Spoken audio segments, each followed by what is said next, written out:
Hello guys, welcome back to the channel. In today's video we are going to study about a finance company and MSME company जो एक बहुत interesting काम कर रहा है. एक ओवरव्यू दे देता हूँ. फर्स्ट ऑफ ऑल इस कंपनी में सुनील सिंघानिया का एबेकस फंड ने लेटेस्ट लास्ट क्वार्टर में एंट्री लिया है. ठीक है, स्टेक लिया है. Second important thing to know is that ये वाला company is a very specific micro MSME lender. ठीक है, एंड ये डिफरेंशिएट करता है इसको from a lot of banks and other NBFCs. Third जो इंपॉर्टेंट पार्ट है about the company is that company का जो गाइडेंस है as well as the rate of growth of AUM ये भी बहुत फास्ट है एंड इसका वैल्यूएशन भी एक्सपेंसिव नहीं है. ठीक है, also before we start up with the video I just wanted to tell you guys that ये recently I have made 3 very interesting videos. एक is on Gaudium IBF which is India's first listed IVF chain. Secondly is on Sejal Glass Limited and third is on Blue Spring Enterprises. ठीक है, ये 3 video में आप लोगों को देखने को बोल रहा हूँ. The reason behind this is that this channel का मकसद ये है कि I will share companies with you जो एक जे कर्व के ग्रोथ के एकदम स्टार्ट में खड़े हैं, जो कि अनडिस्कवर्ड है by a lot of other retail people, by a lot of other mutual funds and public funds, so that आप लोग इसको जितना जल्दी स्टडी करोगे, जितने अच्छे से पढ़ोगे, you guys will be able to understand the company way better. And if you feel like you investing, then you can go ahead and invest as well depending upon your final research.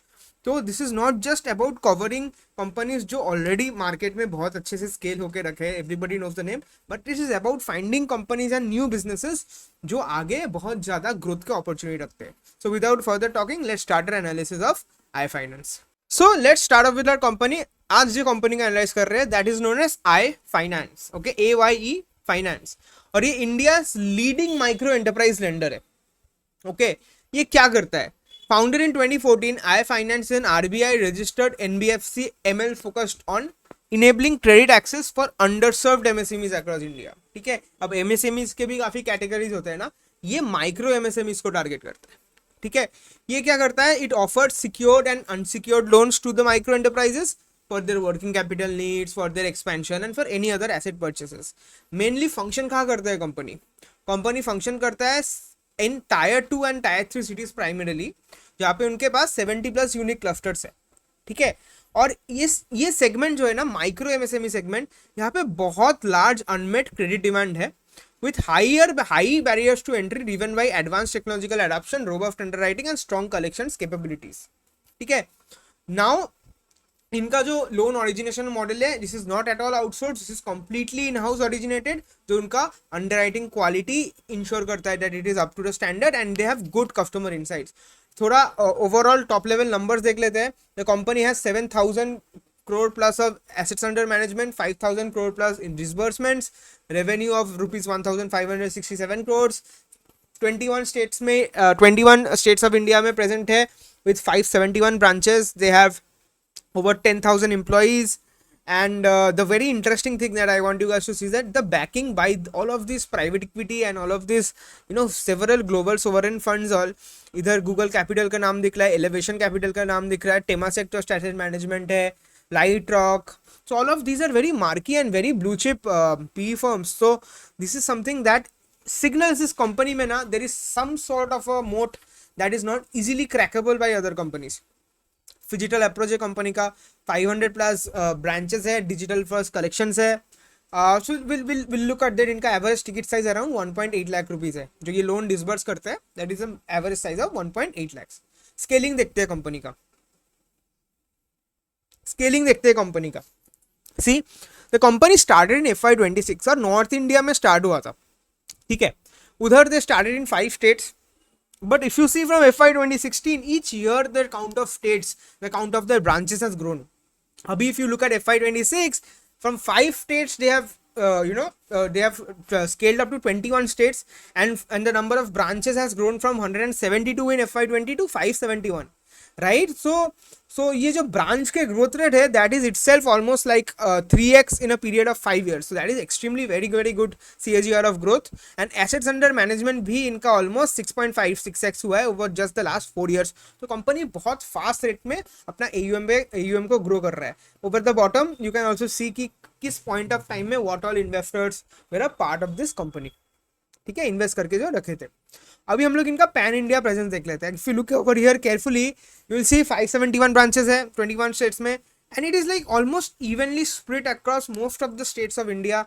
UP, Bihar, Madhya Pradesh, all of these are kind of like the bigger states जहाँ पे उनके branch network थोड़ा ज़्यादा dense है, but it is like you can say evenly spread between 7 to 10% branches across the entire 21 states, right? Geographical AUM mix देखते हैं। Important चीज यह है, whenever you're lending, whenever you're a lender in the micro MSME segment, बहुत ज्यादा volatility होता है, cyclical business होता है।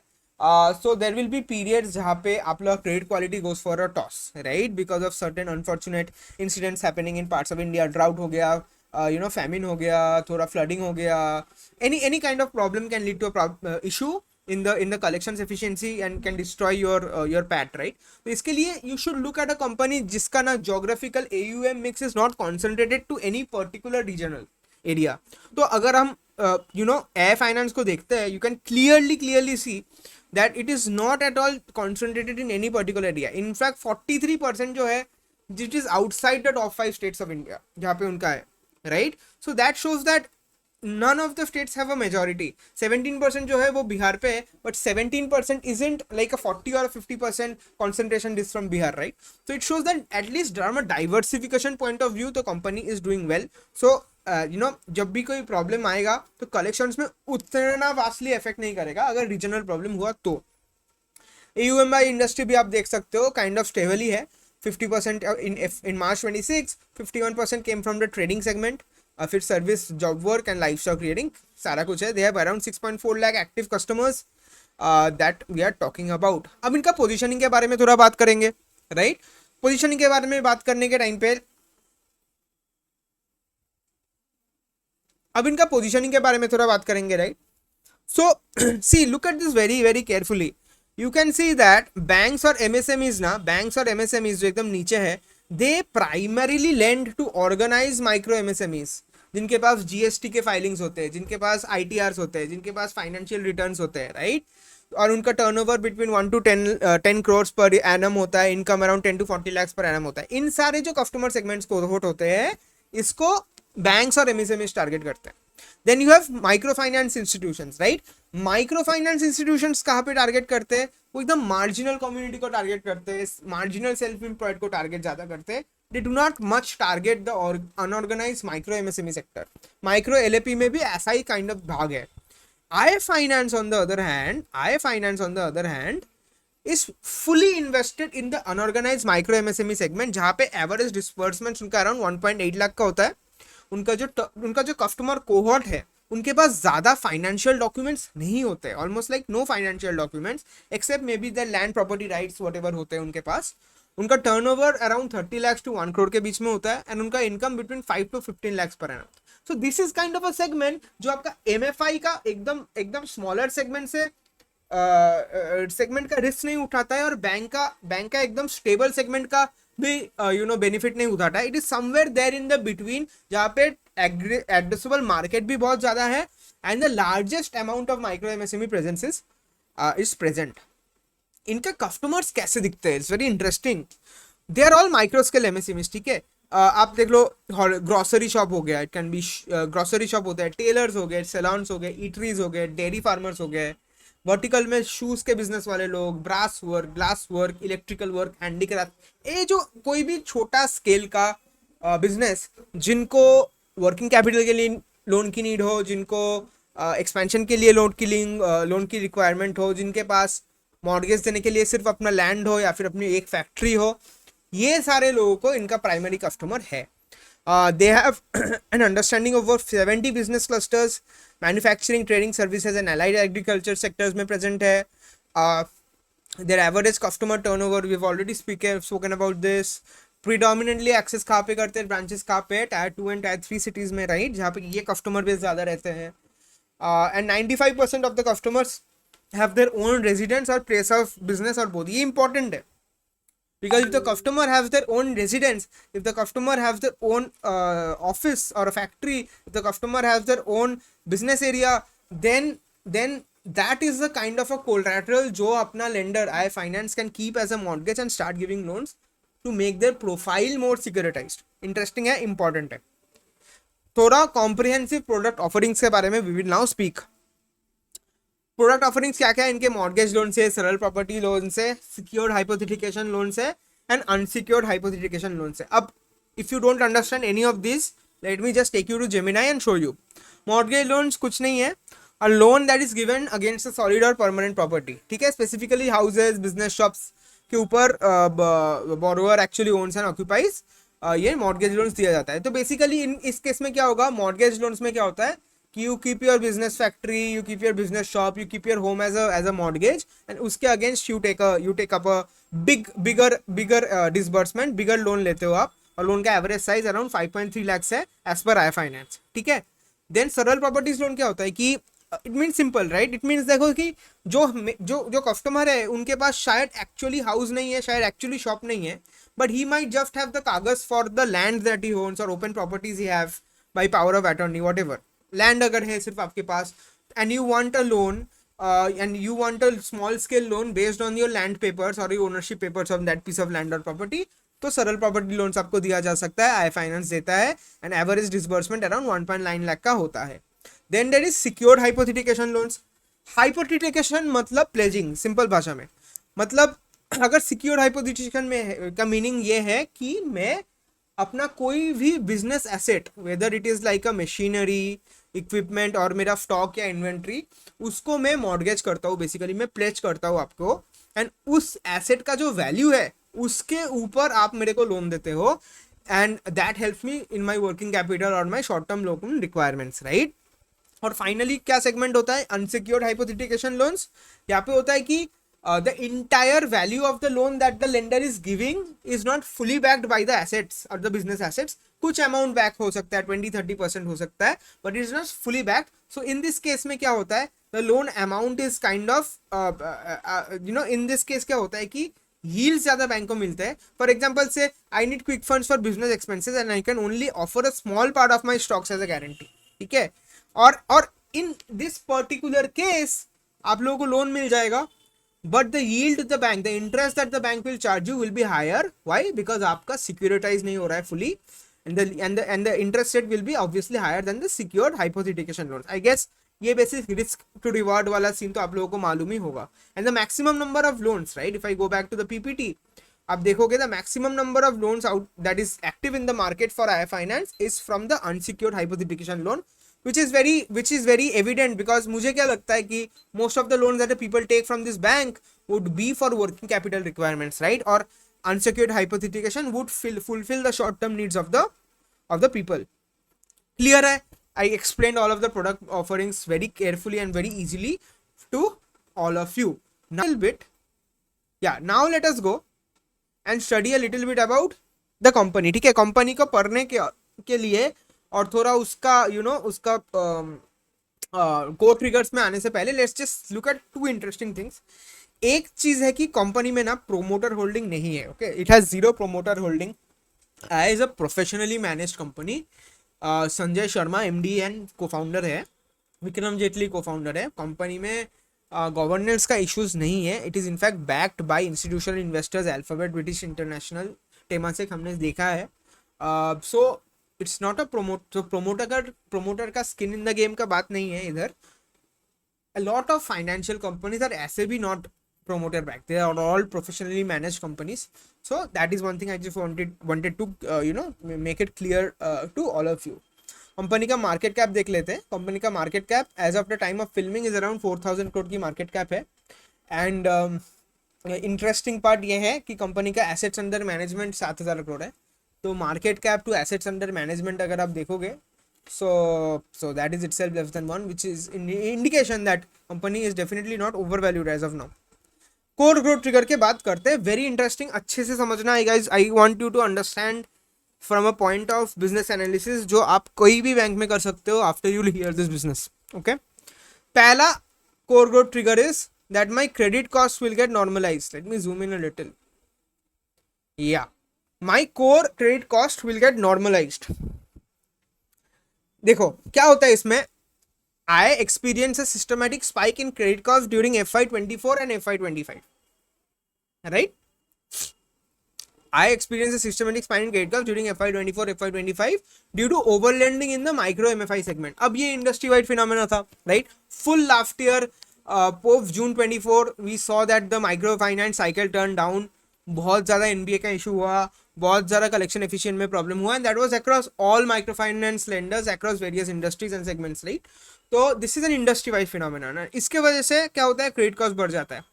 तो कंपनी ने क्या किया, कंपनी को फोकस करना क्या था कि कलेक्शन एफिशिएंसी बढ़ाना पड़ेगा, राइट? जितने लोन्स मैंने डिसबर्स किए मैक्सिमम मेरे को वापस लेके आना पड़ेगा, so that you know my disbursals मैं फिर से चालू कर पाऊँ, राइट? So what did the company do? They expanded the collection stream by 70% in FY26. 70%. What happened after that? 5 consecutive quarters of declining quarterly credit costs from peak levels of 4.3% in Q4 FY26. ठीक है, peak level था, उससे घट के credit cost अभी 4.3% आया है, which is still elevated, but it is much in the much better state than what it was say may be 1 year back. इनका जो स्टेज 2 पोर्टफोलियो होता है, जिसको 30 to 60 डेज पास ड्यू बोलते हैं, ये वाला portfolio has compressed to just 1.12% of their active book. इसका मतलब क्या है कि the risk of new NPS coming into the system is much lower, क्योंकि only 1% of my book is the amount of loans जहाँ पे 30 to 60 days में कोई पैसा नहीं दिया है, right? If this was a much higher number, then that would be a signal of worry, right? 80% of the current portfolio is post vintage crisis. मतलब ये जब क्राइसिस हुआ उसके बाद फिर से जब डिसबर्समेंट बढ़ा, 80% of your correct portfolio is that portfolio जो ये क्राइसिस के बाद ऐड हुआ है. सो पुराने वाले लोन ज्यादा नहीं है सिस्टम में, ठीक है? बेनिफिट क्या हो सकता है? मैनेजमेंट क्या बोल रहा है कि अगर मैनेजमेंट का गाइडेंस ये है कि अभी देखो इस साल FY26 में मेरा एनुअल क्रेडिट कॉस्ट अराउंड 4% था, ठीक है?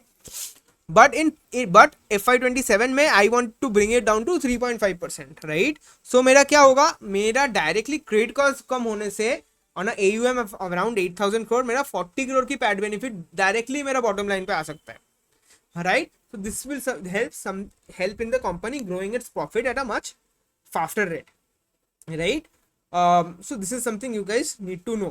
दूसरा इंटरेस्टिंग चीज देख लेते हैं कि ऑपरेटिंग लेवरेज का बात हो रहा है and there is branch maturation. इसमें क्या हो रहा है, ठीक है? FY26 में आई फाइनेंस के एज आई हैड सेड उनका जो स्टाफ कॉस्ट था, उनका जो ह्यूमन रिसोर्स का कॉस्ट था, that had gone up by overall 17 to 80%, primarily because collection team 70% से बढ़ा दिए थे इन लोगों ने, और मॉर्गेज टीम एक मॉर्गेज सेक्शन बढ़ा रहे हैं, उसमें भी काम चल रहा है कंपनी का, right? They want to bring in more mortgage loans, तो उसमें टीम में एडिशन किया था around 30%. Now these cost have already been sunk and already been mentioned in the FY26 P&L, right? तो FY27 में additionally same rate of growth में आपका HR अपना स्टाफ कॉस्ट नहीं बढ़ेगा, राइट? तो इससे क्या होगा is that even though the management has guided that my AUM will grow at 25-30%, my cost will not go up at that percent like last year. और इससे क्या होगा कि मेरा margin expansion definitely on bottom line हो सकता है, right? Secondly क्या है, 45% ऑफ एयर फाइनेंस का branch is still in the maturing phase, ठीक है? और ब्रांचेस को मैच्योर होने में अराउंड 3-4 साल लगते हैं, और 3-4 साल बाद जब बैंक मैच्योर हो जाता है तो अराउंड 70 to 200% हायर AUM पर ब्रांच दिखता है वर्सेस यंगर ब्रांच. आप सोचो अगर 45% of a bank of a particular banks branches are in maturing phase और वो नेक्स्ट 2-3 साल में मैच्योर होगा, and only 55% has the higher AUM, तो जब ये सारे ब्रांचेस मैच्योर होंगे तो कितने amount of incremental AUM will flow into my top line, and that will help in growing my revenue at a much faster rate compare to cost.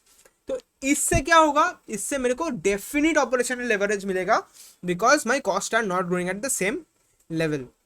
ये बहुत important है और इंटरेस्टिंग चीज़ है. ये फुल जो ऑपरेटिंग लेवरेज किक इन हो रहा है ना, it will take around FY28 FY29 का time period for them to kind of start showing the operating leverage inside the companies P&L.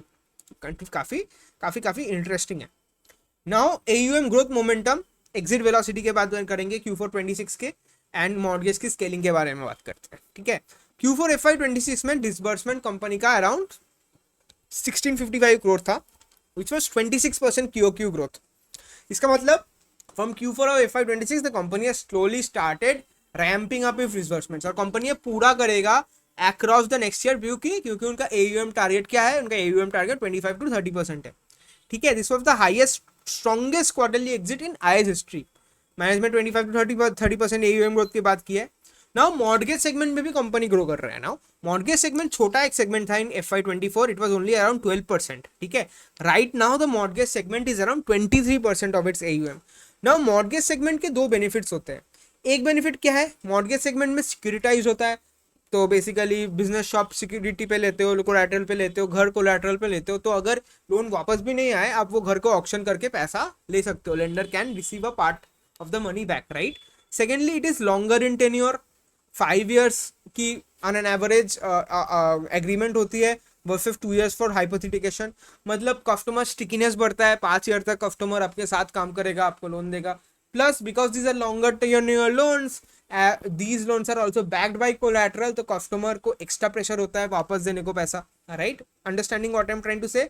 तो एक एन्युइटी काइंड ऑफ, एक एनुअल अमाउंट ऑफ पेमेंट आपको मिलता रहेगा from the mortgage segment.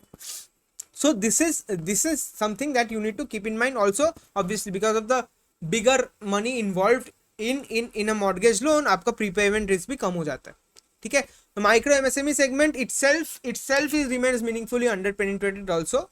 India का जो SIDBI है that estimates that MSME credit gap is around 30 lakh crore, with AI addressing only a very small fraction of the formal opportunity, or this is just the start of formalization of finance in India. So the growth in MSME, micro MSME, MFI, in all of these segments look very good, ठीक है। तो mortgage at 30 to 35% of the portfolio हो सकता है, right? We're already at 23%. The rate at which they're growing, I won't be surprised to see this at 30% AUM by FY27, right? और इससे क्या होगा, इससे एक चीज होता है मॉर्गेज जब बढ़ाते हो, मॉर्गेज लोन्स में ना यील्ड उतना नहीं मिलता। बेसिकली आप जो इंटरेस्ट चार्ज कर सकते हो वो आप लेसर चार्ज करोगे ना जब आपका रिस्क कम होता है। When you are giving a unsecured loan, like unsecured hypothecation loan आप जब देते हो, at that point of time obviously the rate of interest the lender can charge will be higher. तो इससे क्या होता है, इससे यील्ड कम होने के चांस हो जाता है if the mortgage part of the book keeps on growing. और इसके लिए कंपनी को सबसे इंपॉर्टेंट काम करना पड़ेगा, they will have to lower their cost of funds. If they are able to lower their cost of funds while scaling mortgage, then what will happen? The NIMs will not be impacted, right? And secondly, उनका book quality better हो जाएगा, क्योंकि उसमें securitized part of the book ज़्यादा will become a bigger chunk than what it is currently. Interesting है, याद से अच्छे से समझना, and if required ये वाला पार्ट फिर से रिप्ले करके सुनना। Now cost of borrowings decline, debt roll down plus credit rating review, ठीक है। नाउ इंटरेस्टिंग है, इधर IAS का blended cost of borrowing is around 10.87%, while incremental borrowing was around 10.13%। इसका मतलब आपको दिख रहा है कि इंक्रीमेंटली जो पैसा ए बोरो कर रहा है that it has a lower cost of funds, right. और ये क्यों हो रहा है, प्राइमरी रीजन इसके होने के पीछे है कि ए का क्रेडिट रेटिंग 2 साल पहले ए स्टेबल था।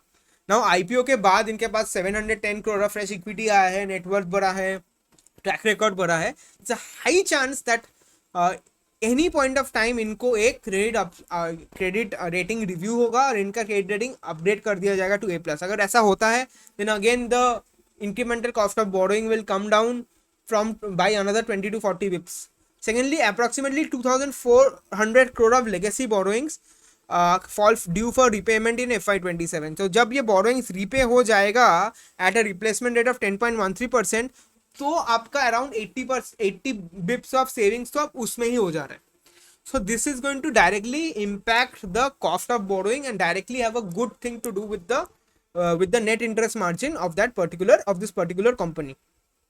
नेक्स्ट आ जाता है in the GTM, in the underwriting process में ये लोग क्या कर रहे हैं।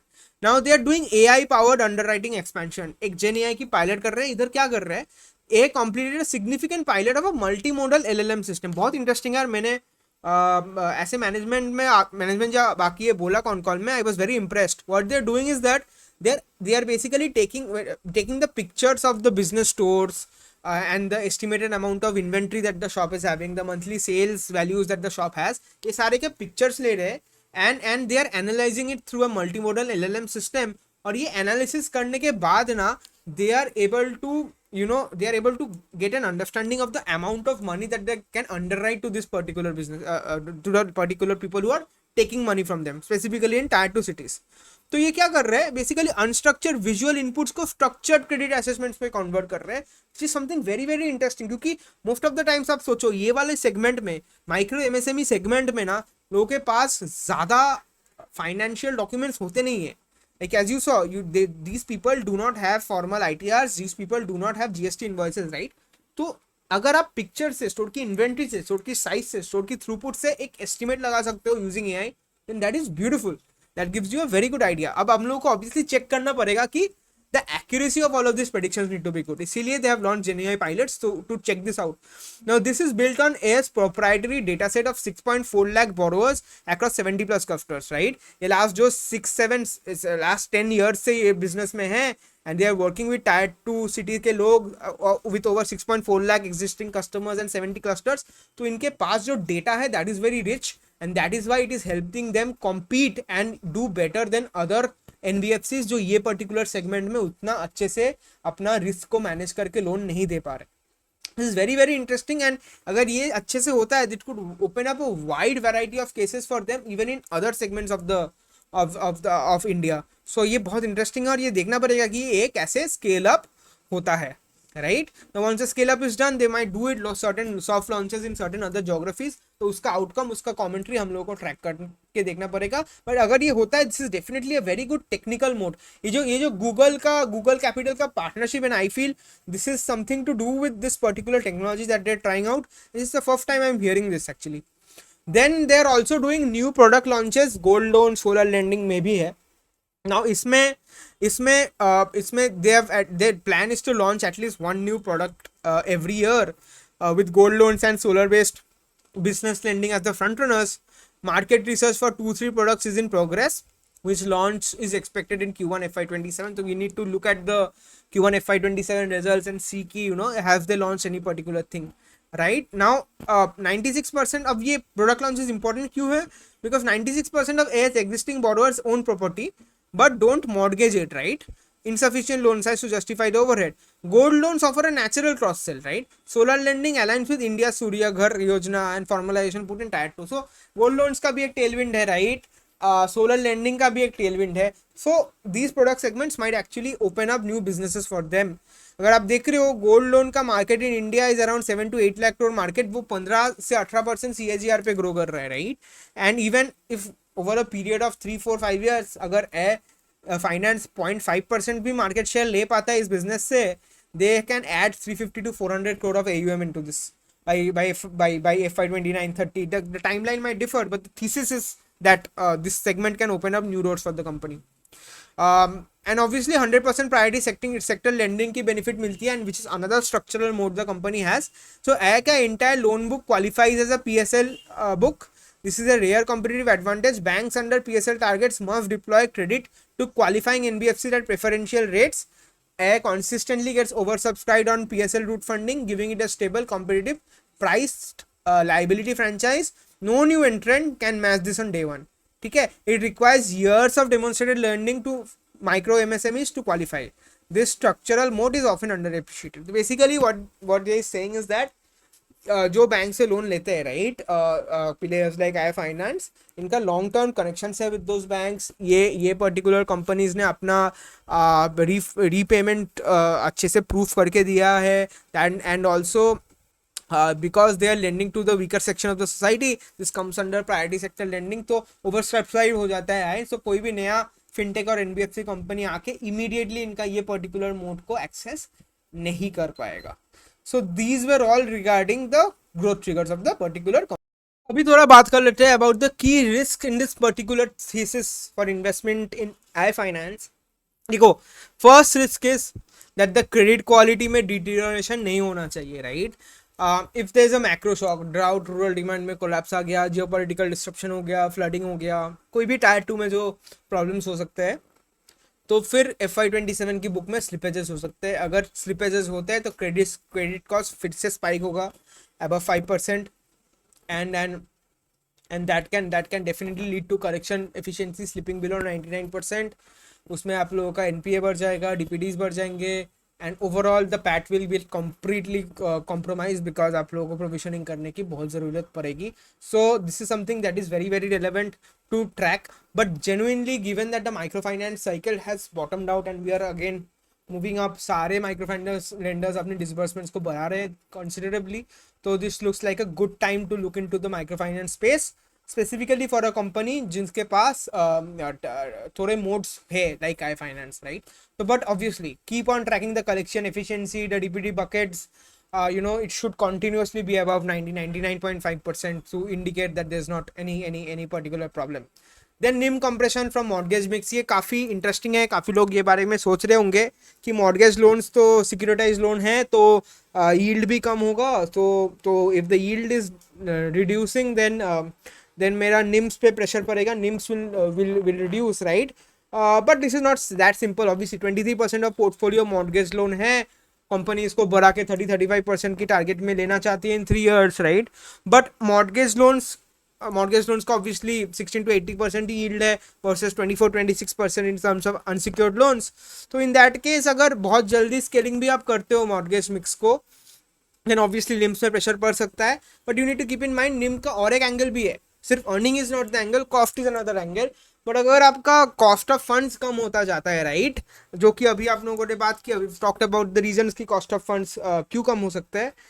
So in that particular case, the names should kind of get balanced out. But obviously हम लोगों को scaling देखना पड़ेगा as well as the management's commentary on the cost of funds, right. Quarterly NIM track करते जाना. Anytime NIMs drops below 14% can be a signal of overscaling or problem in managing the cost of funds, right. Interest rate hardening, अगर RBI reverse कर देता है rate cycle को by 50-75 points, then obviously new borrowings will be at incremental rates. In that case cost of funds elevated हो सकता है, but that is another thing you need to look at. और obviously zero promoter holding और governance, promoter की skin in game नहीं है क्योंकि promoter की होल्डिंग नहीं है. But Sanjay Sharma intellectual architect है बिजनेस के. He is the founder, he is there in the business, actively working in the business. I mean that is something that you need to obviously keep in mind. I mean, yeah, more or less these are the things. Other though risks bhi hai, you can obviously pause the screen and read it. But if you look at it like from a point of view of understanding, from a point of view of scalability, point of view of things coming down in terms of the management guidance and all, looks very decent. एक बार हम जाके अब थोड़ा discuss करेंगे about this particular company की growth targets, right. We'll look at that once. Company की growth targets for FY27. Last year they did an asset under management growth of 27%. This year also they've targeted between 25 to 30%. Net interest margin की target around 14.25 to 14.75% है, kind of stable ही है उसी range पे that we saw at last year. OPEX cost company की कम होगी, obviously last year it got elevated. Reasoning behind that is obviously the extra hiring for the collections team and the mortgage team जो इस year पे sunk है. So OPEX is around set to grow at around 8.3 to 8.8%. Credit costs, right, credit costs will further go down from 4.8% to somewhere between 3.5 to 4% as the management has guided. So isse obviously the NIMs could improve. And obviously the last thing is that the return on total assets, right, the ROA. The ROA of this company is around 2.8%, then they are trying to grow it to 4 to 4.5%, which is obviously any ROA for a NBFC above 4% is a sign that the company is doing really well. 3-year vision क्या है? They want to maintain industry leading quality with a normalized credit cost between 3.2 to 3.75%. They want to deliver strong financial performance, ROA 4 से 4.5 and ROE of 17 to 20%. क्योंकि अगर ये range में maintain करता है ना between 4.5 and 17-20, the company can easily get a price to book of around higher than 5-6x. ये होता भी है, and this is something which has happened also for other people जो इस scale पे grow किए हैं with good financials. Growth target 28 से 33% के AUM CAGR की target है over the next 3 years. And as I said, the company is entering its scale. उनके बहुत सारे branches mature हो रहे हैं over the next 2-3 years, तो leverage भी उन लोगों को मिलेगा. So this is something you need to look at. Efficiency OPEX 7 to 7.5 के बीच में रहेगा. AIML integration, the underwriting cycles में इम्प्रूवमेंट, जो जेनी पायलट लॉन्च है, सारा कुछ will help the company grow. Very interesting company है from all of this points of view. Now what will do is, एक बार स्क्रीनर पे आ गया हूँ मैं. We'll just look at the company on Skinner Retail. ROE देख रहे हो आप. टिब्रेस्ट है थोड़ा, but as we discussed, this is supposed to go up this particular year and over the next 2-3 years. Interesting part है, कंपनी की market cap 4,000 crore की है, स्टॉक पी अराउंड 21.4 की है. ठीक है. नाउ प्राइस टू बुक देख लेते हैं थोड़ा.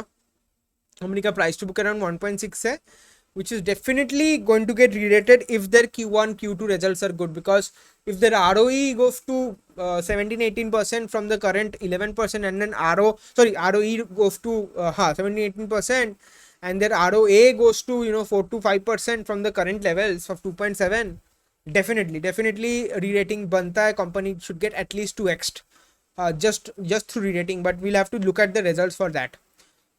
रेवेन्यू स्केल अप की चार्ट है.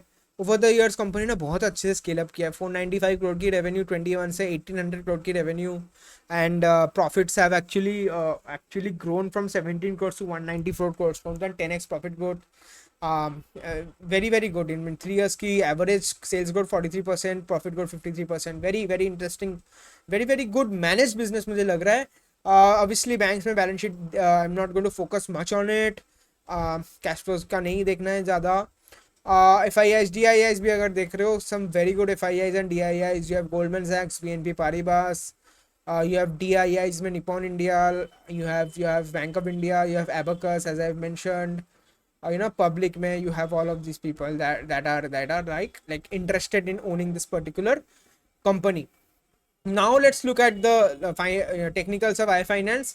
टेक्निकली देख रहे हो तो एक चीज बहुत सिंपल है to notice, is that the company bottomed out over here during the months of April of 26, and then it has been continuously going up in a higher high kind of a fashion. higher high higher low structure दिख रहा है आपको. So this is a sign that the company में there is some sort of business strength and momentum. Also fact is that सबसे important चीज is that बहुत high volume आई है इधर. And on 27th April after the earnings, so we could expect a similar volume this time also if the results are good. And in fact, stock ki PE ratio is around 21. It's not extremely overvalued as well. Stock looks technically strong. RSI 48-50 के नीचे आया नहीं है, which is a sign that stock पे inherent strength है. RSI currently is also not overbought. So this is a sign of a stock that is doing decently well, I would say. Now let us obviously talk about valuation, right? क्या इस valuation के बारे में बात करना पड़ेगा. So given the fact कि company का मार्केट कैप 4150 है, कंपनी ने 1800 करोड़ की सेल की है, and price to book ratio में भी it's around 1.6. Definitely I mean growth levers intact भी है. कंपनी का PAT, now if you look at it carefully, right, इस ईयर की पैट अराउंड 194 करोड़ है. I am not expecting operating leverage to kick in very strongly next year, but even if we consider that the company grew its profit growth by 13%, अगर next year it grows its profit at the rate of growth of disbursements also, 25% भी लेते हैं company के profit next year grow होता है, तो then what is my profit for next year? 194 into 1.25, we are doing around 240 crore of profit next year, right? और 240 crore of profit अगर next year कर रहे हैं over a market cap of 4150, then my forward 1 year forward P is around 17, right? 1 year forward P is around 17. अगर आप micro lender की MSME या फिर NBFC लेंडिंग स्पेस में देखते हो, the PE of most of the good players are 33, 25, 30. और अगर इसका देखते हो 21 है. एक तो करंट लेवल पे looks a little under valued, and on a forward level it looks like a very good bet in my observation, given the fact कि growth triggers मेरे को बहुत clearly दिख रहे हैं. So guys, this was all about iFinance, right? So guys, this was all about iFinance. I hope you guys understood and like the video. काफ़ी interesting micro MSME space में landing करते हैं विद टेक्नोलॉजिकल मोट and backup, and I would definitely want you guys to go through the PPT of this particular company in detail so that आप लोगों को और भी additional information मिले, and I'll keep bringing such interesting companies to you Do watch them, and please like and subscribe if you like the video. Thank you guys and bye.